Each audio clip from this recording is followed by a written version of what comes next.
is with us?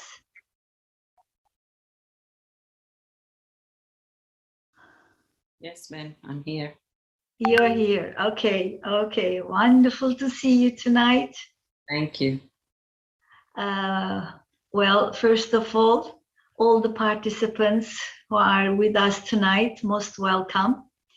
And tonight we have a very old friend, one of my best sisters, and our close family member, Aruna Ben, is with us, and we are so happy to have you tonight with us, Aruna Ben. Lovely, lovely to see you. Well, I know that you don't like too long introductions, but I just want to say a few words about our relationship, if you don't mind, because we have been together in my spiritual journey quite a long time. She was my, I think the third teacher, and then became a very good friend. And of course, she was also a mother for all of us. She was, really combining all the family together. And we had a wonderful time because she was in Turkey. I'm sure you understood that. She spent quite a long time with us and ran the center here in Istanbul. And I was one of those students in that center. So there was wonderful days we spent together. We have been together with in Madhuban. She was first introduced me to Baba, and we have I have many memories with you, Aruna Ben. So happy to have you tonight with us. And I'm sure everybody will, of course, know you, your books, your blog, and if they would like to know more details, you can just Google in Aruna Ladva name, and you can have access all the information about her. But the most important about all is how she shares all her jewels with us, and tonight she will be sharing the power to discriminate with us, right? So let me leave the words to her. And we have some flowers. Oh yes, sorry. I always forget the flowers because I get so excited. We have the flowers from İzmir. Çok güzel. Çok teşekkürler. Very Thank nice. you so much. Well, because she's a flower and the most fragrant one. So sorry for forgetting the flower. That's okay. Okay, so I leave the words to you. Okay, thank you so much, Ayşegül. And yes, I too cherish our relationship, and it was a lovely time. I always see Turkey as one of my real growing periods where I had to kind of step up to giving classes and actually running the center myself, because in Canada, we were quite a few of us. But then when I came to Turkey, I was on my own, together with wonderful help like Ayşegül and others. So yeah, lovely, lovely memories. And size çok seviyorum. Biz de seni çok seviyoruz. And the one thing is she has never forgotten the Turkish, and always she uses it, and we love it. As soon as I see somebody Turkish, my Turkish appears. Otherwise. Okay, thank you so much. So anyway, yes, let's, since it's a lovely BK program, because I don't get to do many BK programs, I'm mostly doing public. So yeah, let's remember Baba. Let's invoke him into this gathering. And I'd like you to just think on what is power to discern.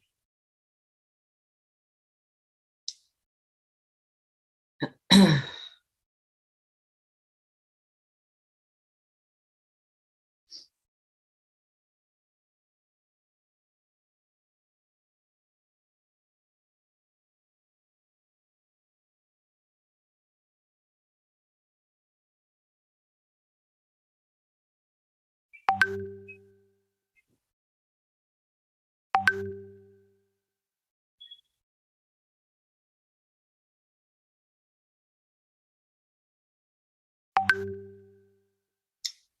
Om Shanti.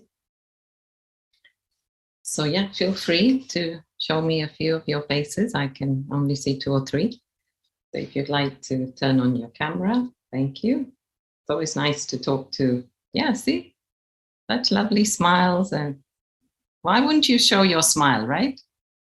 If you have a lovely smile, why wouldn't you show it, right? That's great. Okay, so what I'd like to do first is me together with some of my angels. We've come up with some excerpts from Baba's Murli. So I'd just like to go through those to set the tone for this power to discriminate. But anyway, let's begin with the last couple of Murlis, because Baba talked a lot about, if translators think I'm fast, just let me know. But yeah, Baba has talked a lot in the last few Murlis about cleanliness, about purity, and about being free from, wasteful thoughts or negative thoughts, impure thoughts. A couple of weeks ago, Baba talked about the cleanliness of the body being the temple. Mm-hmm. And if there's purity, then what did Baba say? That then there is the spiritual fragrance. And we've seen this with the dadis, right? I mean, years and years of their purity. And purity doesn't just mean no lust, but every thought of theirs was absolutely pure. And this is why then, people are automatically attracted to them. They feel the spiritual fragrance. They smell their spiritual fragrance, and they're drawn to them. And so, yeah, Baba said, consider the body to be a temple and keep it clean. So many of you may not know what is a temple, or how we keep it clean, but really in the temple, as you know, we don't wear shoes inside the temple. We don't take any leather inside the temple. That's why the shoes are kept outside. Same with the mosque. Shoes are taken off outside, which is really symbolic of the leather, which is the leather of body consciousness, but people don't understand that.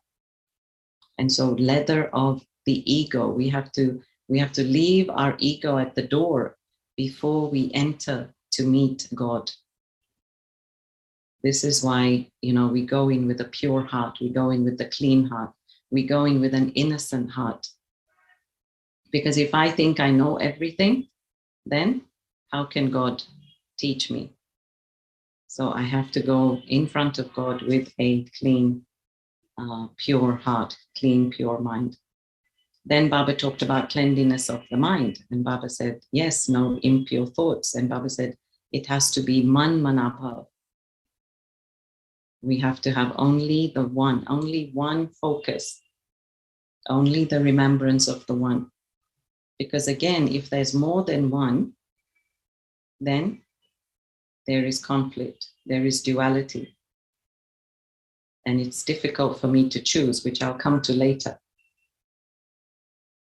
So yeah, clean heart, true heart. Then Baba said cleanliness of mind, which means no wandering of the mind. And I actually had taken this up with Sister Jayanti, because I thought this is very interesting. And Baba kind of compared it to this unfaithfulness.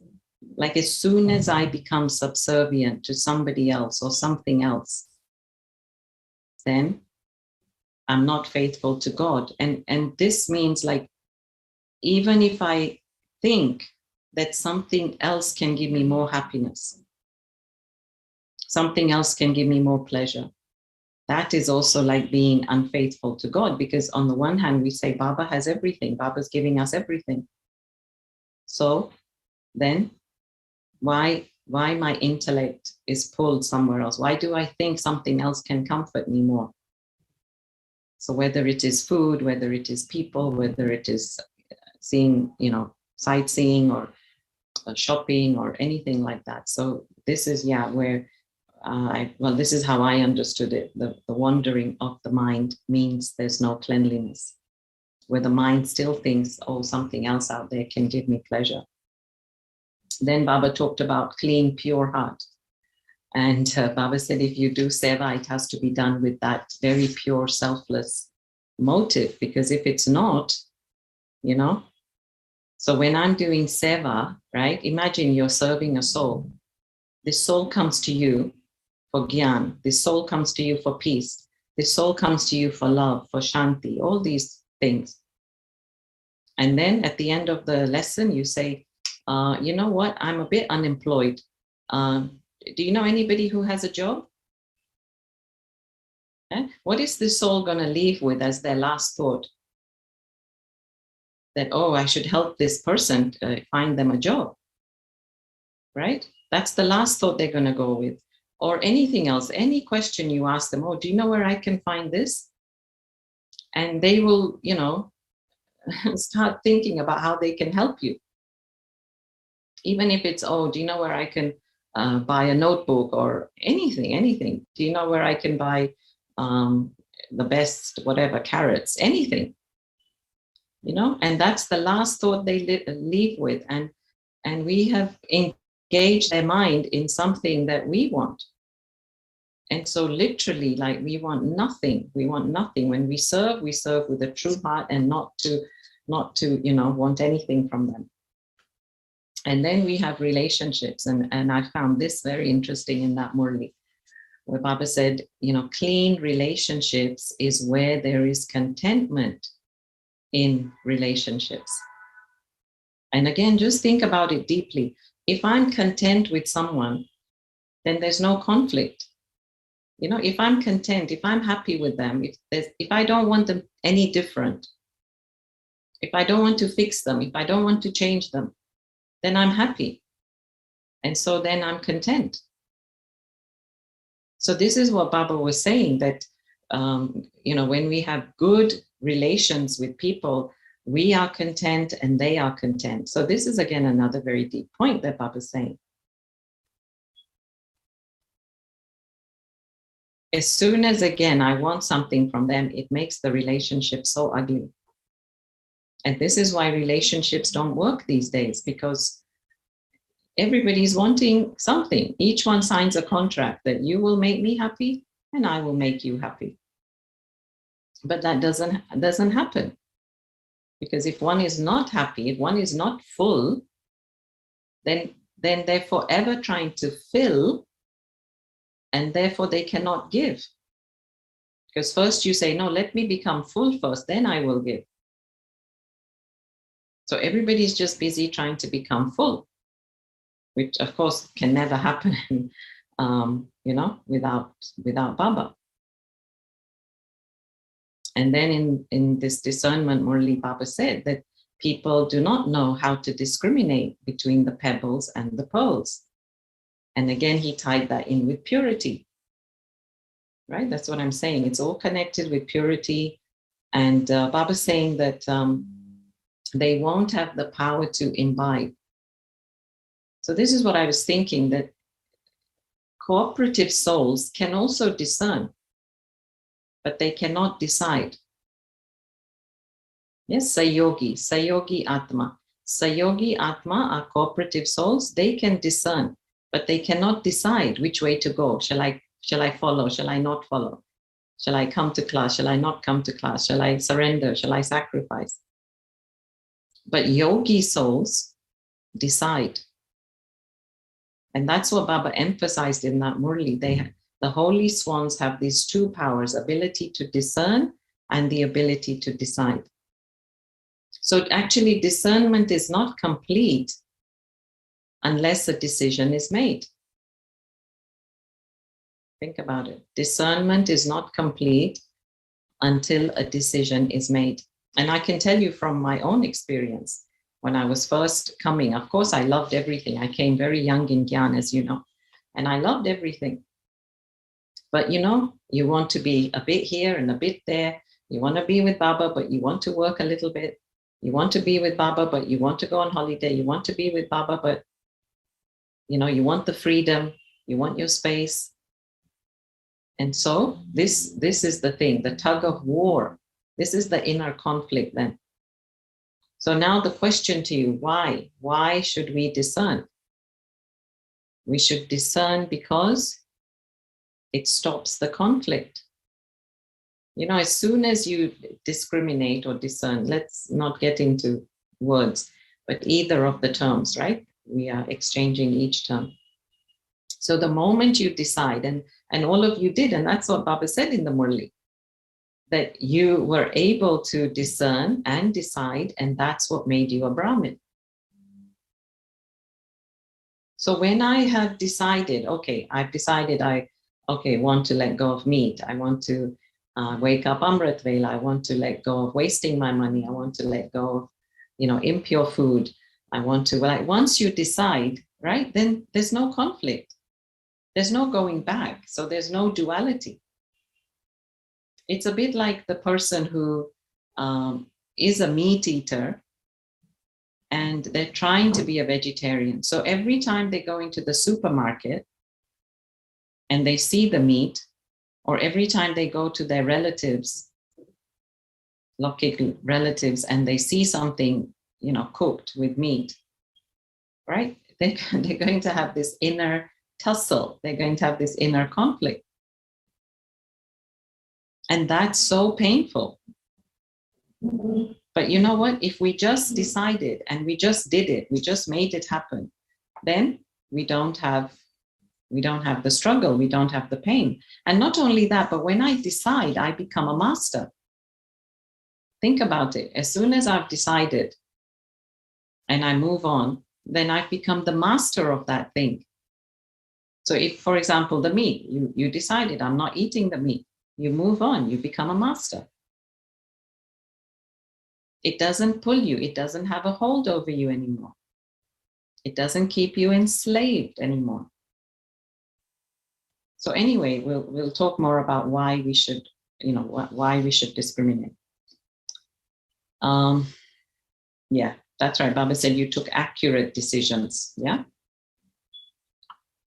And then one of the things we always say is that one of the gifts that Baba gives us is a divine intellect. And when we come to Baba, this is our first gift. So again, don't you find it interesting that Baba gives us this gift?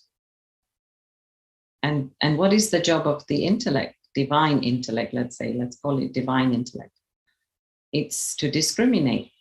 When we give the course, we say the intellect discriminates, it decides, it judges, it filters, right? So this is what the intellect is doing. And the divine intellect is discriminating based on the knowledge given by Baba. See, Baba gives us all the knowledge so that it makes our decision-making easy. Baba paints us a very clear picture. Here, it's this, and there, it's that. And he gives many comparisons, right? The ugly and beautiful and this and that, right? Income and loss and profit and loss and things like that, bankruptcy, wealthy, like he gives many comparisons so that we can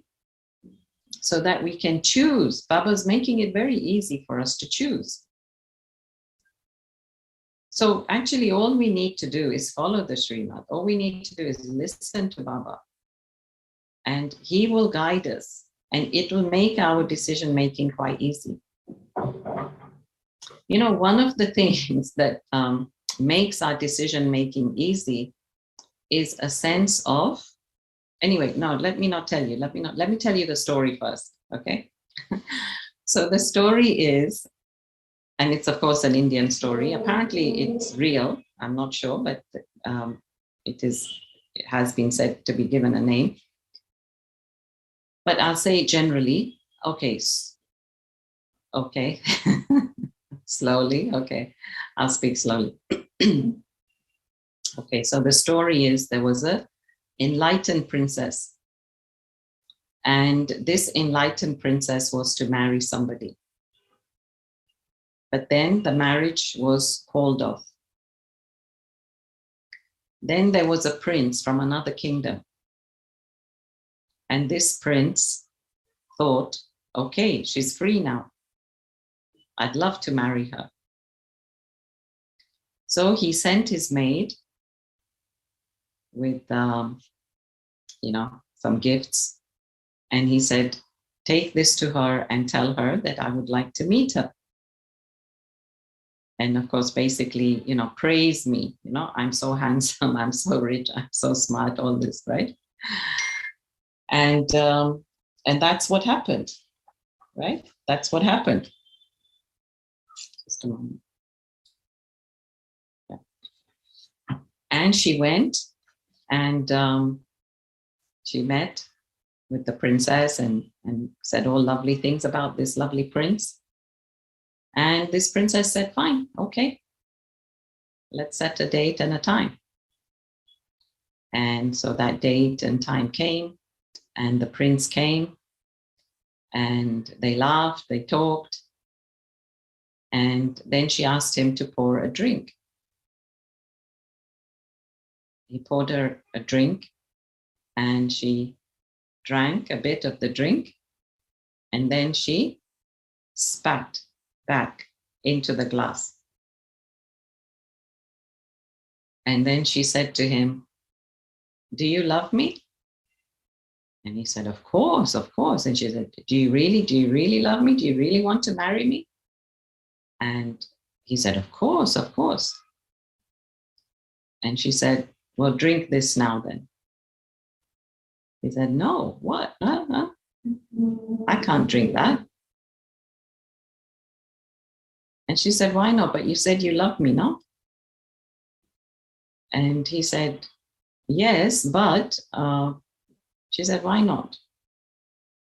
And, in the Indian culture, it's a big thing, this thing that we call it juta. Juta means when somebody has touched it, it's become theirs, So we don't actually share. But again, this is quite an old Indian thing where actually now we know because of COVID, you don't share drinks or you don't share germs, but it's a cultural thing actually where you don't share your drink can or glass or something. It's juta, your spoon is juta.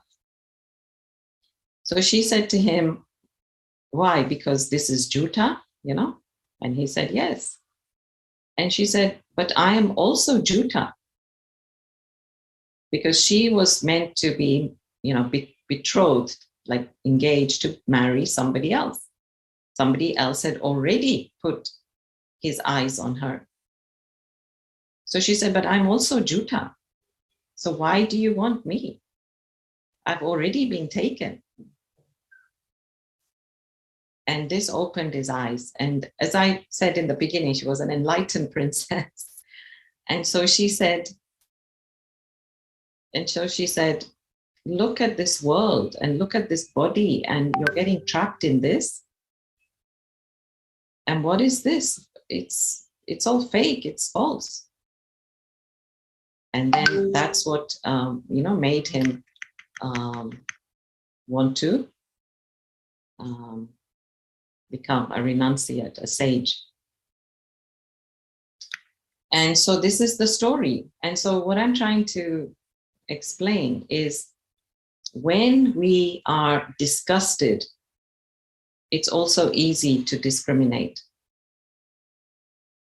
As soon as you find out that in your chocolate that you're eating, there is something, I don't know, so don't quote me, but let's say there is some animal hooves, like hooves, the feet of animals.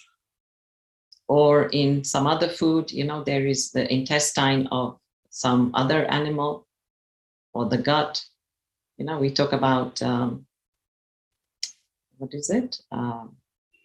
Lecithin or the other thing. Anyway, I've forgotten now, but yeah, something like that. Then it's so easy, right, for us to say, I don't want that. It's so easy for us to give it up. So this is what I'm trying to say is when Baba Baba tries his best really to make us disgusted with this world, but somehow, we still continue to find some taste, in what we see. So anyway, Baba said regarding the divine intellect, Baba said, but only when you are free from the influences, right, of time, company, dictates of your mind, etc., then can you use the divine intellect. So again, going back to the cleanliness, the purity. And Baba said we can't discern because the intellect is not clean and sharp. And so we cannot pick up what other souls want. And then Baba said, you give the cooperation that you want, not the cooperation that the other soul really wants. And that's why there is no contentment, right? That soul doesn't leave contented. And that's why Baba said you have to feel the pulse. This is where we have to use discrimination power to know what is it that the soul wants. Because sometimes we work so hard, as Baba said, in giving them 36 varieties of food. Like literally, imagine if you had to cook 36 varieties. Okay, we just say the line, but imagine if you had to cook 5 dishes. How much are you laboring? And then that person comes and you realize, oh, they're vegan. Oh, they're gluten-free. Oh, they are, sugar-free. And everything you cook, they can't eat that. So how much we labored because we didn't know. We didn't feel the pulse. We didn't check, right? We didn't find out. And that's why then we waste our energy. And that's why Baba says we don't have success.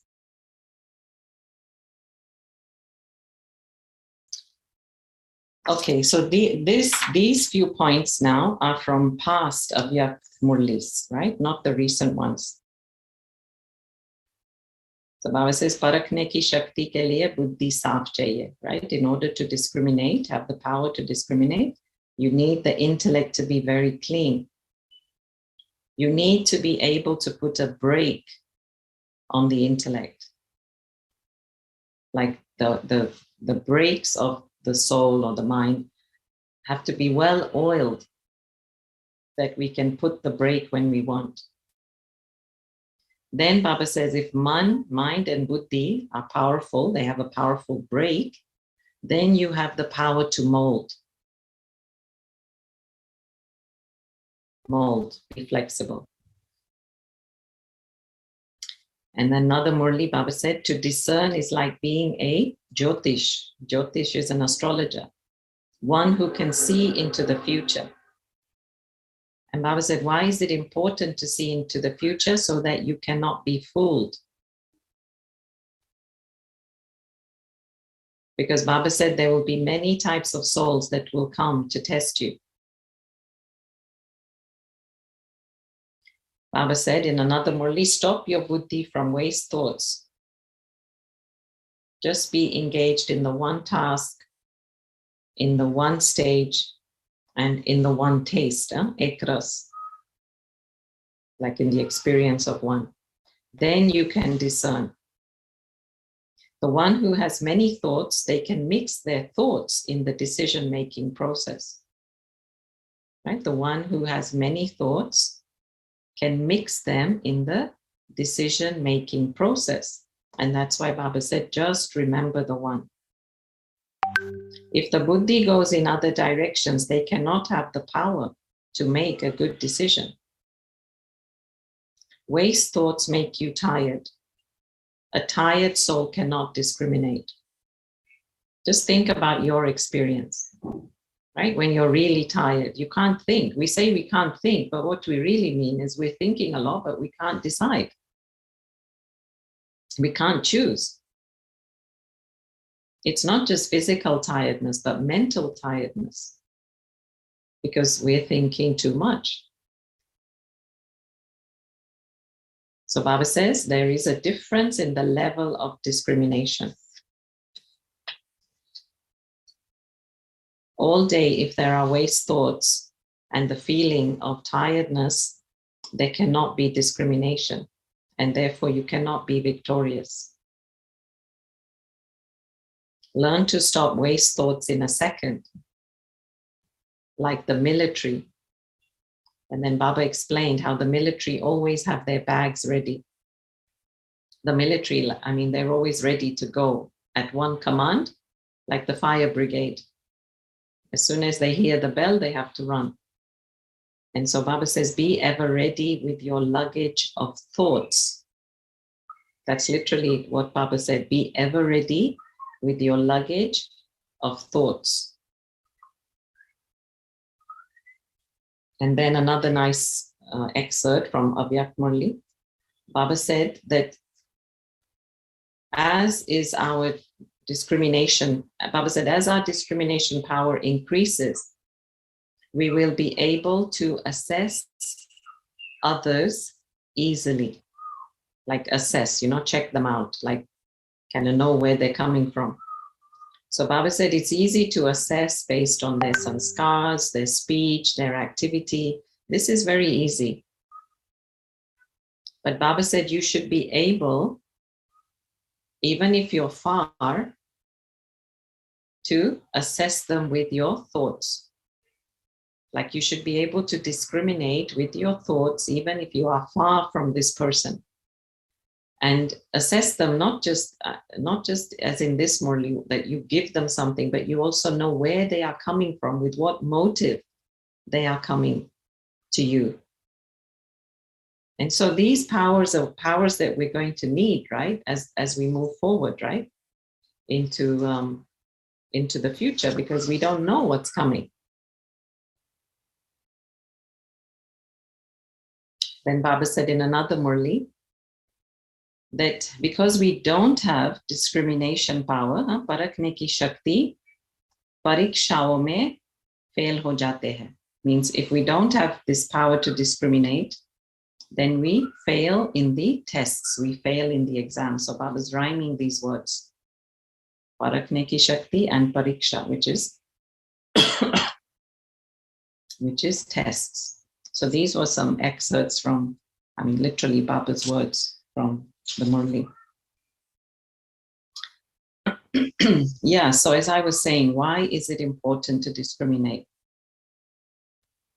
Because yes, it gives us a sense of moving on, moving forward. We feel a sense of progression. We often say in English, like, if you can't decide, then you're sitting on the fence. You're neither here nor there. So you're sitting on the fence. But the moment that I can decide, I get off that fence, I move on, I move forward. Maybe there's another fence, I decide, move on, move forward. And so there's a sense of progression. So just think now, just take a moment to think, is there anything that you are procrastinating? Right? Procrastinating means you're taking too long to decide or to do, or you're scared to decide, or what else? You think, why is it that you're not deciding to do what you feel is right? And by this, I don't mean like everybody has to move into a center. That's not what I'm saying. What I'm saying is, in any area of my life, if I know something to be good, why can I not decide and do it? Let's take food, let's take fasting. Let's say we skip breakfast, or let's say we're going to decide to go walking for an hour every day. Why is it that we cannot decide?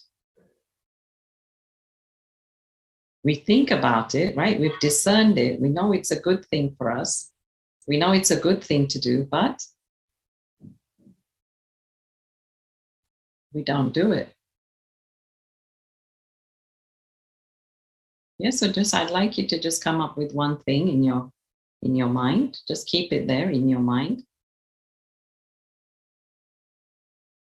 I won't read the chat now, otherwise I'll lose my focus. But yeah, do put your answers and I will read them later.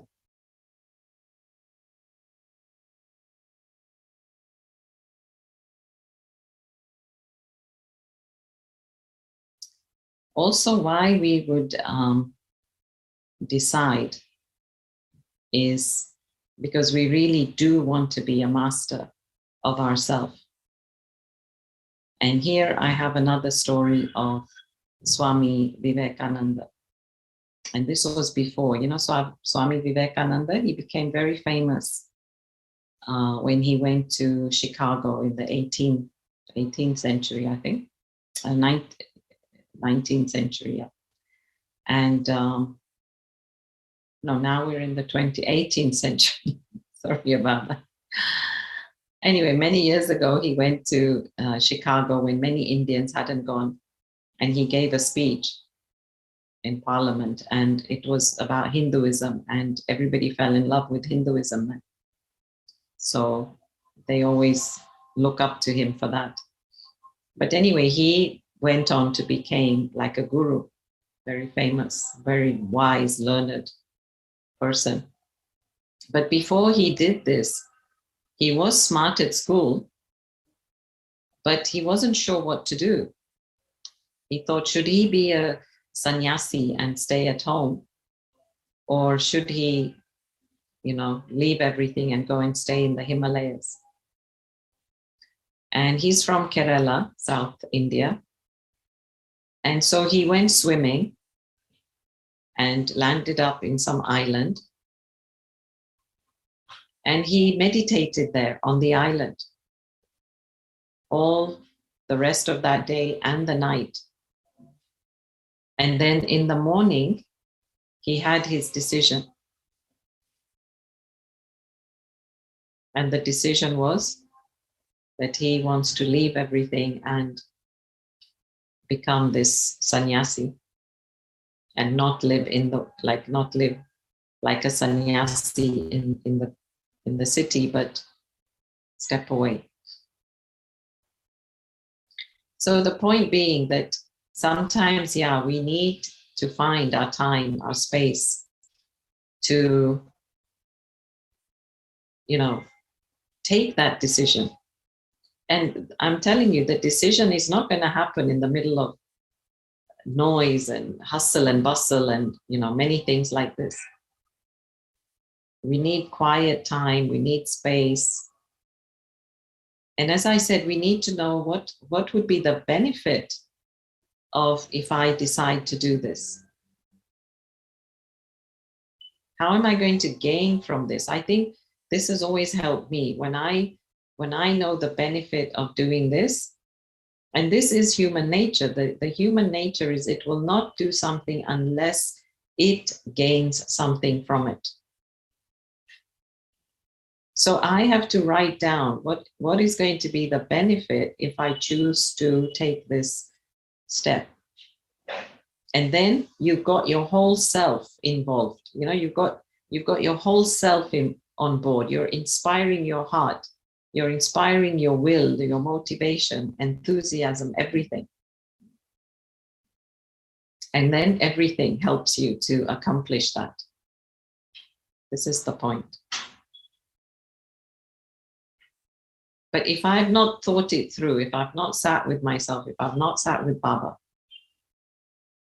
and it's just lingering there, then really it becomes heavy in my mind. It becomes like a burden, as Baba said, the basket. And that's when I feel I'm laboring. I'm laboring because I'm not deciding. The menat, right? Menat and muhabbat. When there is love for what I'm doing, not just love for Baba, but when there is love for what I'm doing, when I really enjoy what I'm doing, then there's no labor. You see? So anyway, it gives us a sense of progression, makes us feel like masters of our life. We know what we want. And as the main thing is we don't struggle, right? There's not the inner conflict anymore. And because there's the conflict, then we lose power. This is the point. Okay, I want to talk a little bit about self-respect now, because I realize that there's, people who with low self-respect find it very hard to take decisions. And there's something about us not wanting to take decisions because we don't want to take responsibility. We'd rather be told what to do than to take the decision and, not suffer the consequences. It's like we don't want to take responsibility. So a subservient intellect is like a follower and not an initiator. And Baba is trying to create leaders. Baba is trying to create kings. And so one of the kingly qualities is I need to be able to decide. If I'm to rule, right, the king every day has to make so many decisions. And so here too, on the confluence age, I have to develop this power to decide. It's like I have to get this sanskar working. And also when I churn, when I hear the Murli with focus, all these things help me to make that decision. But if I'm just half-heartedly hearing the Murli, it's going here and out from here, then where is my butter? Where is the butter to churn, to really taste, to experience, to enjoy, to comfort me? It's not there. So these things, the Srimad, the knowledge, Baba's love, all that helps me, right, to taste the knowledge and the beauty of the knowledge and how elevated the knowledge is. And then it motivates me to decide. Like, I want more of this, I want less of this. So understanding of knowledge is very important. Understanding of knowledge makes us masters. But if I'm just following blindly, or if I'm just following without, or with blind faith, then I can't take proper decisions. And then that's what creates the number. When Baba says it's number wise. Because the intellect that is pure, right? I go back to where I started. This is important now, the connection. So why Baba said, and Baba keeps saying about purity, cleanliness, free from waste, negative, impure thinking, is if I keep the intellect clean and pure, it can take decisions easily. And if it can take decisions easily, then I become a master easily. Otherwise, I remain a slave to the vices. And actually, I want to show you, I made this little drawing. Okay, so you can see this, right? Can you see, or it's blurred? It's blurred, right? Okay. Anyway, I'll just explain, but you can see it's this arch and a dip. Okay. All right. So I'll just explain it. So basically, what happens is when I am at the height, right? The height of my anger, my ego, I am at the bottom, the trough of my discrimination. I'll explain, right? So basically you're here, normal. Then there's a trigger, something triggers you. Then it escalates. You get irritated, whatever. Then you get angry. So angry means like you scream, you shout, or there's such a strong ego attack. And because of the ego attack, you might say or do something. And then you begin to de-escalate. And then actually, this is called depression here. But as we are getting more into the vices, right, up here, as we are going into the vice mode, we are actually moving away from our discrimination, which is the intellect. That's the point I'm trying to make. The more we get into the vices, the anger, greed, attachment, ego, and lust, right? Lust is the thing now. The more people are into that, then the further away they are from their discrimination. And I'm not saying this is there out in studies done. I give you an example. So when somebody, for example, has killed somebody, they've done it in this moment of passion, right? At that moment, they didn't know what they're doing. They were not thinking. Later, when they see the knife in their hand, they say, oh, I did that? So who did that then? Who killed that person? Because they feel they were not present in that moment. So this is the point. When I get very heated in anger, ego, attachment, lust, etc., then I cannot discriminate. So let's maybe turn the picture, right? Let's turn it upside down. It was like this, let's turn it like this. So if I'm at the height of my discrimination, I mean, I'm saying this, right? This is not in the textbook. This is Baba's knowledge. This is from Baba's perspective. If we are at the height of our discrimination, in other words, if we can truly discriminate really well, then we are so far away from the vices. Because we now truly can see, we can see the damage that the vices are doing to us. And we don't want anything to do with that. Do you see? So, yeah, we have to really purify the intellect. And I'm seeing it like the magnet and the needle, or the magnet and the nail, you know? That really when there's no rust on this nail, then it can get attracted to the supreme magnet. But if there is any rust, then it's of no use. So a real sharp divine intellect is one that is able to discriminate between, right and wrong, good or bad, up or down, left or right, whatever is the choice that needs to be made in that moment. And that's the thing. I come back to choice, as I said I would. At every moment we have a choice, and we don't realize that we have a choice. But if I'm in my divine intellect mode, then I recognize that I have a choice, that I don't need to be a slave to this situation. And then I take the right decision.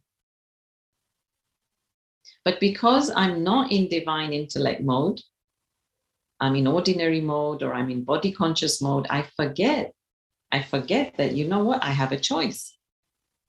It's like when you have a tool, right? You will use it. Like in your bag, whatever tool you have, if you have a nail file, if you have a screwdriver, if you have a knife, whatever you have, that's the tool you will use at the time of need. So if I can remember all the time that I have a divine intellect, and this divine intellect is going to enable me to choose rightly, to choose properly, then I choose. And then obviously, we choose the right thing, I hope, right for us. And then I'm a happy bunny. But if there's any, as Baba said also, if there's any impurity, if there's any body consciousness and the decision is wrong, then again, Baba said in the Murli, there is very deep karmic repercussion of that. So anyway, point is, Baba has, really given us all the tools, all the knowledge, and really it's in our hands what we want to do with that. Anyway, I'll end here now because I think it's time.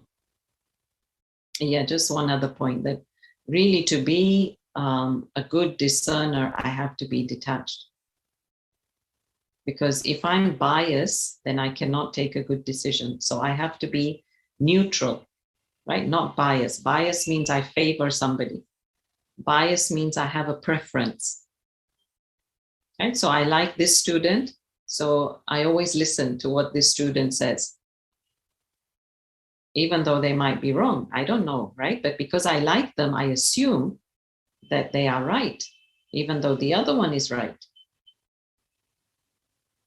Or I eat from their hands because they're nice people, you know?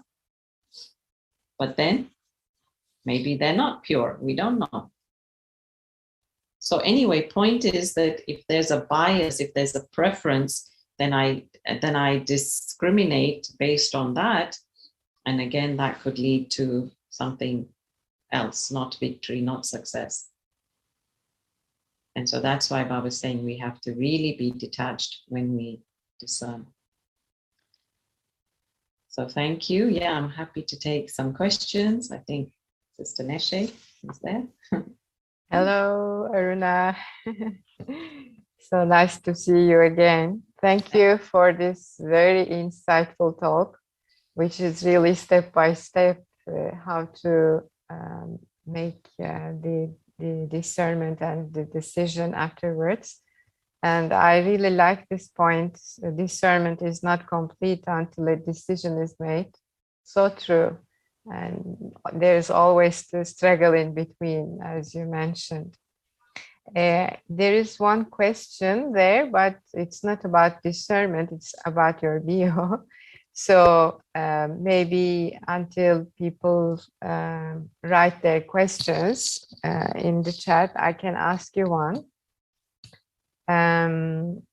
Sometimes Baba, when he talks about discernment, he often mentions about Maya too. And he says, if you are good in discernment, then you can even notice Maya from a distance. Can you also say a few words about this? How to discern Maya? I think it goes back to what I was saying earlier, Neshe. Like, you know, when you see a clean cloth, then you will see the dirt on it. So back to what I'm saying and what Baba's saying, really, the more purer we become, then we'll be able to know that this is not right. We'll just feel it. We'll just feel that this is not right. And we won't want to go there because we have recognized that we've been there before. It doesn't help. It hurts. It's painful. It empties me. It makes me tired. Like we'll recall all this again. And then I'll decide saying, no, I don't want that. So I think, the key is not to try and identify Maya. I don't think the key is to try and get to know Maya. I think the key is more to make myself pure, clean, perfect meaning full of virtues. And then it's easy to recognize Maya. You know, it's a bit like really when you have a clean apartment, then you can see the mess, no? But if the apartment is already messy, then how can you see the extra mess? You can't. Sorry, I don't know why I've turned this off already, but I don't know why it's coming. Yeah, do you see, Neshe? Yes, definitely. Sometimes he says, you know, royal Maya. So maybe it's not something we have known from before, but it is something new for us, for example. So I was thinking more of this, you know, like something I haven't noticed before in me. Well, royal Maya means it comes in a royal way, like royal way meaning it comes in a gracious way, you know? It doesn't come so much in an ugly way. It comes in a nice way where it makes you think, oh, this is okay. This seems to be good. This seems to be okay. So it gives you that pretense that it's good and it's okay when it's not. So that's the royal Maya. Yeah. So your point is how to recognize that. Well, again, I think, you know, really, if we are happy with Baba and we're really enjoying what we do, then nothing can take us, nothing can lure us, nothing can tempt us, away. Like nothing can say, I'm better than Baba, because I've recognized I'm with the best. Actually, that is what keeps us healthy and happy, is the fact that I am with Baba and he is the best provider. He's the best of everything. He's the best father, he's the best teacher, he's the best friend, he really is. And if I'm in that feeling, then what can this person offer me, really? In other words, what can this Maya offer me? It doesn't compare. That's right. Yeah. And also maybe, like some very good examples in front of us can show that, like it's a kind of Maya and we don't have to go for it just by seeing the examples. Learn from others' mistakes. Exactly. Yeah. Yeah, I can't see any questions in the chat, but there's just one request asking you repeat the left bottom of the graph you have shown. I'm not sure if it is clear now for that person. Well, my view at the back is not great. So the bottom left, basically you go from trigger to escalation, irritation, anger, then de-escalation, and then depression. That's the top part. And so all the time you're moving further away from the intellect, which discriminates. I mean, you just get a sense of it, no? Like just go through your life, like when you might have got mad, or, first you like bite your teeth, and then you're intense, and then you just blurt it out, and then you realize the damage you've done, now you have to repair it. So that's the depression part, where you feel regret, where you feel you shouldn't have done it. Yeah. It's also a bit like when you commit a sin, then you lose your sight. Your intellect gets locked, like as Baba says. So it's a bit like this, losing the sight, and you can't discern anymore about that aspect. Right. Yeah. And then there's the karmic return, Neshe, like as soon as I've done something. Actually, can I just mention that, I hope Yogesh Bhai doesn't mind. Yeah. So I've been thinking a lot about happiness lately. And so I've decided to do a course on happiness for the BKs. And that's next week. And it's 2 to 5 p.m. Kuwait time. And I want to talk about happiness because I just feel like if we are really happy, then nothing can tempt us away. Nothing can lure us away from Baba. And happiness is our power. And if we are happy and content, then we are powerful, Neshe. This is the key. Like imagine if somebody gets angry, okay, at you. Somebody's getting mad and angry at you, but you are able to just stand there. I'm not saying not laugh, but just happy with a little smile, just peaceful, calm. Then who's the more powerful person? It's the one who's, the one who's happy and content, because they are not perturbed by what is happening. They are really the master. And so, I just feel like we don't give enough importance to this quality of being happy. And so, anyway, I'd just like to share my thoughts on that. Thank you. Good news. So anyone who is willing to join your class, very good. And then I can't see any questions other than this. Aruna, it says, how did you solve indecisiveness in your earlier Gyan age and surrendered from a little bit here and a little bit there? Through a lot of trial and error. I think I was lucky also that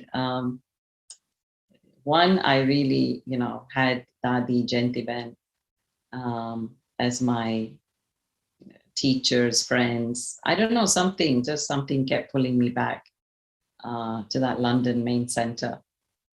And obviously it was their love, their guidance. So that was one thing. But the other thing also is, you see, every time, even though I might have gone through my mayas, deep down, I just knew that this is the truth. I just find Baba's knowledge the truth. And, I just love the way Baba thinks. And I just feel inspired. I feel enlightened when Baba speaks. So this I couldn't run away from. So then there came a point where I said, no, I'd like to study more of this. I want to go more into the depth of this. And and you see, I then started journeying. And,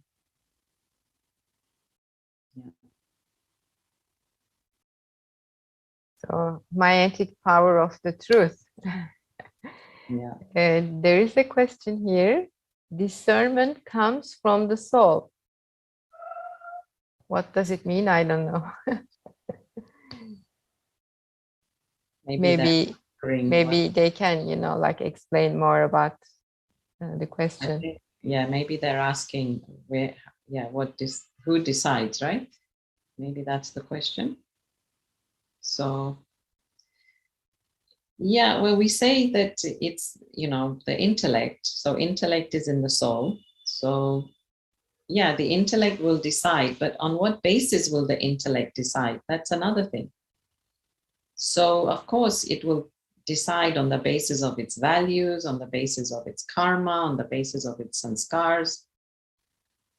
Like some souls, I have known many. When I was coming to the center, there were many other Kumaris who, were coming on the weekend. But then I think it was their karma to go off and, marry and have children. And so they had some karma with these people to settle. And then, of course, some leave because of sanskars, because they're very sensitive, they're very delicate. They couldn't handle the situation or the hard work. So, each one this is exactly what Baba's saying. Like, we have to become free from, our, these influences. And even if I'm tired, as Baba said in the Murli, like, I need to ask myself, why am I tired? Again, go back to the happiness. If I'm really happy and if I'm tired, then happiness wins over the tiredness, doesn't it? Like, again, you go back to a vacation or, okay, somebody comes to Turkey, Neşe. Somebody comes first time to Istanbul and they're so tired. They've had a long flight. But then they will tell you, oh, can we go sightseeing? Can we go see Hagia Sophia? Happiness wins over tiredness. So if I'm really happy, then no need for, as I said earlier, the struggle. Yeah, that's right. Let's go to Hagia Sophia. Yeah. Yes, I think that's all the questions. The explanation comes now. And this person wants to know whether discerning is done from the conscience of the soul. Yeah, that's also there. Yeah, the conscience. Yeah, but the conscience has to be purified, no? Even our conscience is not pure. This is why when, some people do things with an ulterior motive, a negative motive. So even the conscience, it's supposed to be pure, but that's why Baba said the chit, right? We call it the chit. Baba calls it the chit, not just the conscience. Conscience, yeah, is your inner voice, which I think is connected with the chit. What is the chit, the most inner part of us, saying that we have to do? So this inner voice for Brahmins is that chit, and we need to purify that. Then we can begin to make other, good decisions. But yeah, it is connected. Yeah, good point.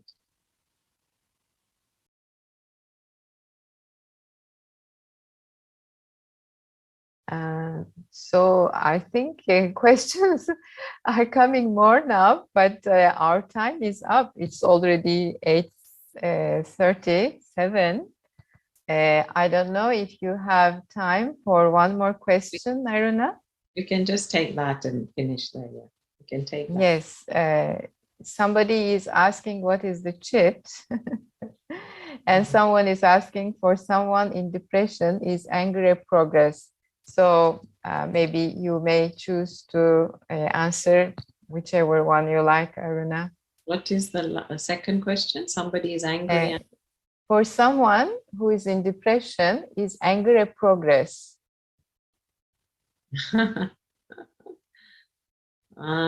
Not really.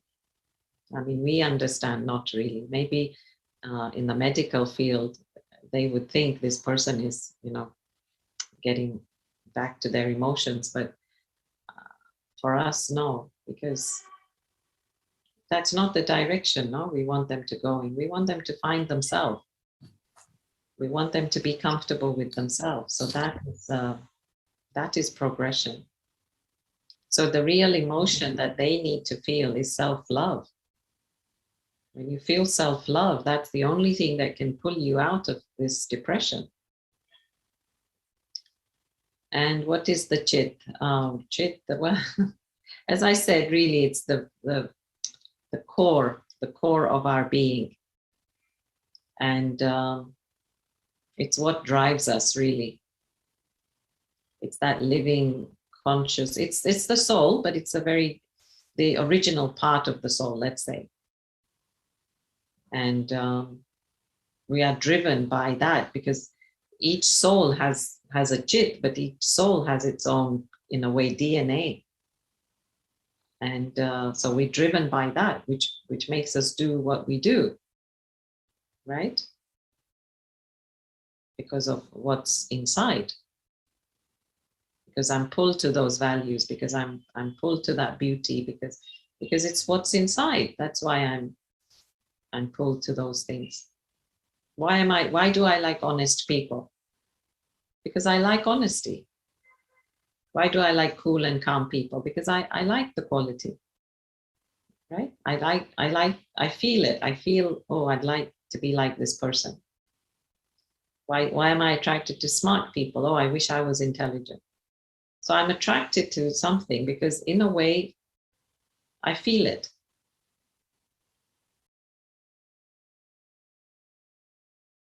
And maybe I also have it and it's resonating with me. Definitely, I have it. But see, we've forgotten that. Yeah. So thank you so much, Aruna. It was a pleasure to listen to you. Thank you. And we always finish with some drishti. You see those who participate, if they open their cameras and wave to you. And then we have drishti from you.